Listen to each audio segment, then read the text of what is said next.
Israel deployed fake websites and social media accounts in its information war meant to propagandize lawmakers in the American government and ensure that they're firmly in support of the ongoing war on Gaza.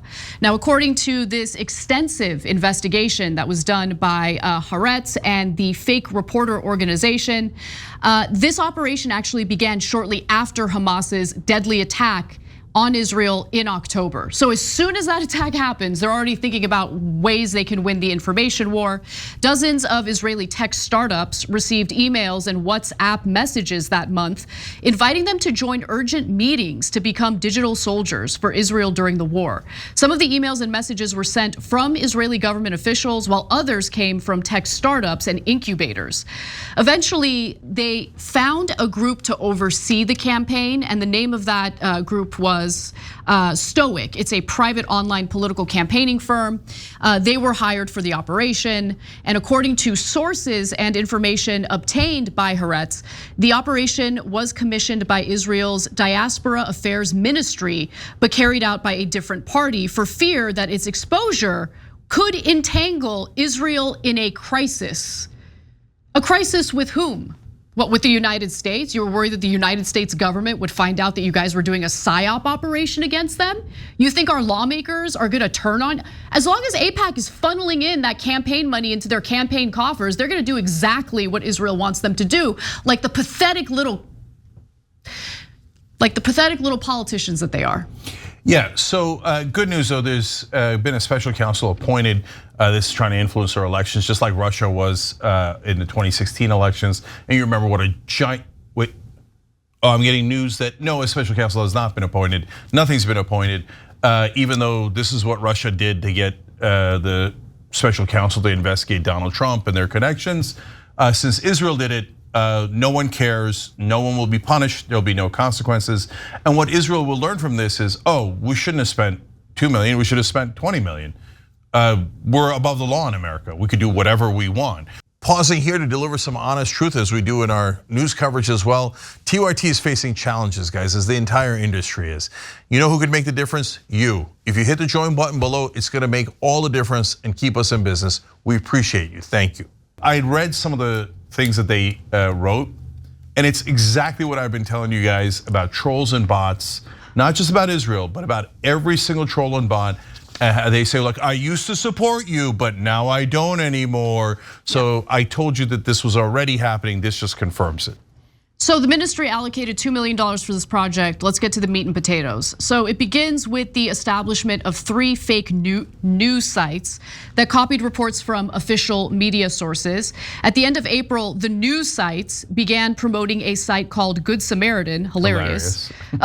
which mapped and ranked American universities according to the amount of alleged anti-Semitic incidents on their campuses and whether it was safe for Jews to study there. Hold, that's so important. Totally manufactured. You see that? That's literal propaganda. The whole thing about, oh my God, there's such anti-Semites, started as Israeli propaganda to shut down criticism of Israel. But think about, just like we told you. So think about how awful this is in a number of ways, right? Not only is it fake propaganda, but it also instills fear in the minds of Jewish students who in reality didn't have anything to worry about. Now look, you've given a few examples, and there are examples of terrible people, the isolated incidents where they do engage in anti-Semitic rhetoric, and we condemn that, and it's disgusting. But to argue that it's a widespread issue to the point where Jewish students should feel unsafe is ridiculous, and that's what they were doing. They're instilling fear in the minds of Jewish students. And that's another point that I made earlier. I said, look, I know Jewish people who are scared to death that anti-Semitism is going to swamp these college campuses, and my God, they're on the verge of all getting attacked, etc. Because of this propaganda that Israel, a foreign government, fed in to make our citizens nervous, either to smear our citizens if they're on the peace side, or to scare the living crap out of them if they're Jewish. And so they don't care about Americans. Remember, AIPAC took out Andy Levin, one of the great congressmen who's Jewish American, etc., because he dared to say that Palestinians should also have rights. So the whole look, guys, again, I've got Jewish friends and family, and it breaks their heart when people say that this was all a trick and the anti-Semitism wasn't the issue at all and they got lied to, right? But you got lied to. It's so obvious. So here, I can give you a similar example. Now, you can say, hey, they weren't as large, etc. But when I was going to college, Armenian students would often protest the Armenian genocide. And the fact that Turks and then the American government hadn't recognized it, etc. And would they say terrible things about Turks? Not only did they say it about Turks in general, they said it about me. They said it all the time, etc. Does that give me or the Turkish government the right to shut down every Armenian protest in the country because it hurt our feelings? No, of course not. That's preposterous when you use it in any other context. But when you use it in Israel's context, they're like, shut down all the protests. I heard on Twitter, turns out it was from an Israeli agent, that it was about anti-Semitism. And lo and behold, Israel gets everything they want. Shut down all the protests against them, have all of these guys that they targeted, like Richie Torres. What'd you bother targeting Richie Torres for? He's already your bitch. Let me get to more details, Cenk. There's a lot more details. So, look, for all the adoration that tech firms in Israel get, they're apparently not sophisticated enough to realize that if you use the exact same IP across several different websites, you might get caught, and that's what happened here.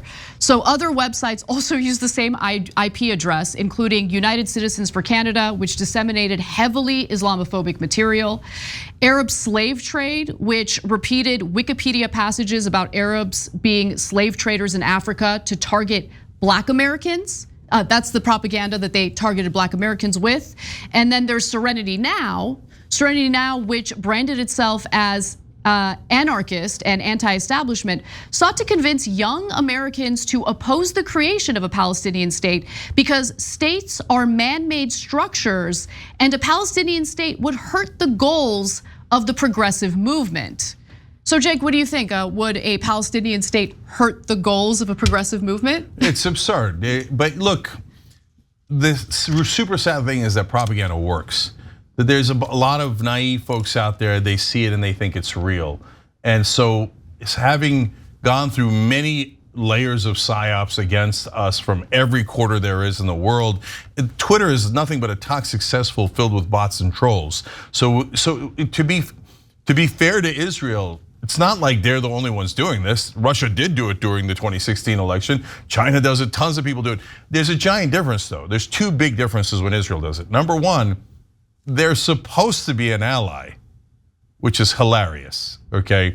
In fact, everybody in media and politics says that they're our most special ally. They never provide any evidence. They've targeted us with spies before. They attacked the USS Liberty. They've targeted us in the PsyOps operation. They're funneling, anyway, where's the ally? There's no ally here, but in this case, it's theoretically a friend of ours who is targeting us. And the second giant difference is that they're above the law. There'll be no investigation. If Russia did it, there'd be a giant investigation. If China was alleged to have done it, like in TikTok, with no evidence at all, they banned the whole platform with not one piece of evidence. I know, but is China bribing our politicians, Cenk? Not effectively, so. Well, maybe they should think about it. Because I'm telling you, our politicians will sell out our country to anyone for anything, as long as it's enough money. As long as the check clears. There's no question about that. And it doesn't have anything to do with which country or which religion or any of that stuff. All you need is cold hard cash and American politicians will immediately get on their knees. So finally, I want to just quickly go through the social media angle because we went through the fake news sites, but they're also targeting people via social media and specifically Black members of Congress, including Richie Torres, Hakeem Jeffries, and Raphael Warnock. Now, the people running the operation used hundreds of fake accounts on X, Instagram, and Facebook to promote articles that served the Israeli narrative. And many of those accounts focused on, or they posed as like these fictional American students, concerned citizens, and local constituents. So on Facebook, the fake accounts posted on Hakeem Jeffries' public page by asking if he had seen a report about the United Nations employing members of Hamas in Gaza, which there's no evidence of. That's the situation with UNRWA, which by the way, the US government, without a proper investigation pulled funding from just based on an accusation, an unfounded accusation by Israel. Many of the posts also urged them to continue funding Israel's military, and the campaign, which used, this is amazing to me, the campaign used ChatGPT to generate many of the posts. What did they spend $2 million on? Yeah, look, same IP address for the fake news sites. You're using a free AI service in order to, create the posts. I mean, it's so sloppy. All of this is so incredibly sloppy. In at least 2 instances, accounts with profile photos of black men posted about being a middle-aged Jewish woman.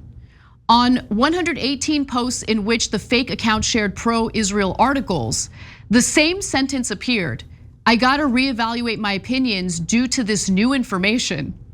Now, last week, Meta and OpenAI confirmed the existence of the influence operation. So this isn't some made up story. I mean, you have investigative reporters breaking it, and then it's confirmed by the social media platforms. Now, Meta said that it had removed 510 Facebook accounts, 11 Facebook pages, 32 Instagram accounts, and 1 Facebook group tied to the operation. It's unclear if any of the accounts or the posts have been taken off of X. Based on the number of bots on there, I would venture to say they're probably still operating. Yeah, now remember, it's Haaretz in Israel that's reporting this. Haaretz is doing such a great job of journalism that they're probably in danger of getting shut down like Al Jazeera was, and at different times Associated Press was by the government of Israel. And it's being reported by the New York Times, which explained that a lot of the messages had anti-Islamic sentiment. Of course. And by the way, so the people who say, oh my God, I'm so concerned about anti-Semitism, that's why no one should be allowed to criticize Israel ever because I'm worried about anti-Semitism. Well, these messages from the government of Israel were deeply racist and bigoted against Muslims and Palestinians. So do we have a concern about that? No, because Muslims and Palestinians don't count. They're subhuman. You can say anything you want about them. Nothing ever gets shut down. So you could do anti-Palestinian, anti-Muslim protests till the cows come home. You could say they should all be killed. If 36,000 dead isn't enough. In fact, they say that all the time online. Just look at my account, look at the comments. You'll see hundreds of racists who wantonly talk about murdering Muslims and Arabs and Palestinians. Has there been one cable news segment on it? Has there been one congressional hearing about it? Has anything been shut down over it? No, you could say the most viciously anti-Muslim things all day long in America. No one cares. But if you say anything that is legitimate and true about Israel, anti-Semitism, I'm offended, shut them up. Okay, and it turns out a lot of the people saying that weren't people at all. They were Israeli bots. So now our government will do absolutely nothing because in America, Israel is above the law. Thanks for watching The Young Turks, really appreciate it. Another way to show support is through YouTube memberships. You'll get to interact with us more. There's live chat emojis, badges. You've got emojis of me, Anna, John, JR. So those are super fun. But you also get playback of our exclusive member-only shows and specials right after they air. So all of that, all you gotta do is click that join button right underneath the video. Thank you.